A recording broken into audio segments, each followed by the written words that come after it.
யாரும் வைக்க கூடாதுன்னு தெரியாதா? 108.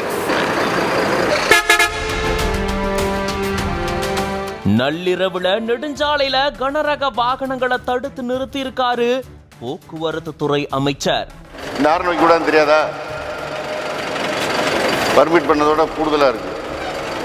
அதனால இப்ப கேஸ் போடுறாங்க. அந்த ஆரம் நீங்க எடுத்துடணும். ஓனத்தை சொல்லுங்க. அதிக சத்தம் எழுப்பக்கூடிய ஹாரன் பொருத்தப்பட்டிருக்குதா அப்படின்னு அமைச்சர் அதிரடி ஆய்வில் இறங்கியிருக்காரு. அதிக சத்தம் எழுப்பக்கூடிய ஒலி எழுப்பான் பறிமுதல் செய்யப்பட்டு அபராதமும் விதிக்கப்பட்டிருக்கு. தமிழ்நாடு போக்குவரத்து துறை அமைச்சர் எஸ் சிவசங்கர் அவர்கள் சேலத்துல நிகழ்ச்சி ஒன்றுல பங்கெடுக்கிறதுக்காக போயிருந்திருக்காரு. நிகழ்ச்சி முடிஞ்சு தன்னுடைய சொந்த ஊரான அரியலூருக்கு போயிட்டு இருந்திருக்காரு. அப்பதான் கள்ளக்குறிச்சி மாவட்டம் உளுந்தூர்பேட்டை சுங்கச்சாவடியில திடீர்னு தன்னுடைய வாகனத்தை நிறுத்தின அமைச்சர் சிவசங்கர் அவர்கள் உடனடியா அந்த வழியா நெடுஞ்சாலையில வந்த கனரக வாகனங்களையும் பேருந்துகளையும் தடுத்து நிறுத்தி திடீர் சோதனையில ஈடுபட்டிருந்திருக்காரு. ஆம்னி பேருந்துகள், லாரிகள் உட்பட இந்த வாகனங்கள்ல அமைச்சர் அதிக சத்தம் எழுப்பக்கூடிய ஹாரன்கள் இருக்கா அப்படின்னு சோதனை மேற்கொண்டிருந்திருக்காரு.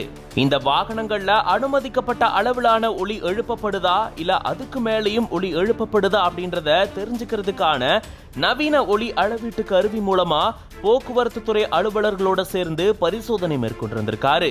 பொதுவா அந்த கருவியில 90 இருந்தா அது சாதாரண அளவு அப்படின்னு சொல்லப்படுது. 90 தான் இருக்கும். 90 தான். ஆனா இங்க இருந்த வாகனத்துல சோதனை செஞ்சு பார்க்கும்போது சில வாகனங்கள்ல 106, 107, 108 அப்படின்னு இருந்திருக்கு. அதனால அந்த வாகனங்கள்ல அதிக ஒலி எழுப்பக்கூடிய எழுப்பான்களை அகற்றணும் அப்படின்னு அறிவுறுத்தி இருந்திருக்காரு. மேலும் சம்பந்தப்பட்ட வாகனங்களுக்கு அபராதமும் விதிக்கப்பட்டிருக்காம். சமீபத்துலதான் 255 ஒலி அளவிடும் கருவிகளை வட்டார போக்குவரத்து அலுவலர்களுக்கு அமைச்சர் எஸ் சிவசங்கர் அவர்கள் தலைமைச் செயலகத்துல வழங்கியிருந்தாரு.